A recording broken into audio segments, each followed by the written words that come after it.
Hello everyone. तो आज बात करने वाले हैं खेसारी लाल यादव जी और अलका झा का एक बहुत ही बेहतरीन सॉन्ग के बारे में, जिसका पोस्टर भी आ चुका है और फुल वीडियो सॉन्ग भी रिलीज हो चुका है।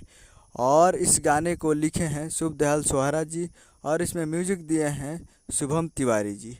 और इस गाने को गाए हैं खेसारी लाल यादव जी और अलका झा जी, जो कि आपको स्क्रीन के ऊपर दिखाई दे रहा है। जिस सॉन्ग का टाइटल रखा गया है चुमा में दुगुना मिठास, जिसका टाइटल है चुमा में दुगुना मिठास। और वीडियो में खेसारी लाल यादव जी और यामिनी सिंह जी, फिट में है यामिनी सिंह जी।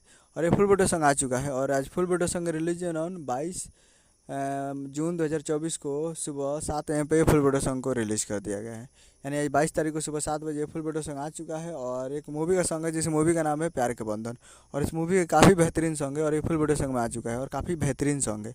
तो आप लोग अभी तक इस गाने को नहीं देखे हैं तो आप लोग जाइए और जाकर captain watch hits present Bhojpuri YouTube channel पर जाकर फुल वीडियो सॉन्ग को देख सकते हैं। Captain watch hits present Bhojpuri YouTube channel पर जाइए और जाकर फुल वीडियो सॉन्ग को देखिए प्यार जी। उम्मीद करेंगे वीडियो चैनल को सब्सक्राइब बेल आइकन ताकि से साइल लाल यादव जी का लेटेस्ट मिलता है। वीडियो को एक लाइक कीजिए, चैनल को सब्सक्राइब कीजिए। मिलते हैं अगले वीडियो में। जय हिंद, जय भोजपुरी।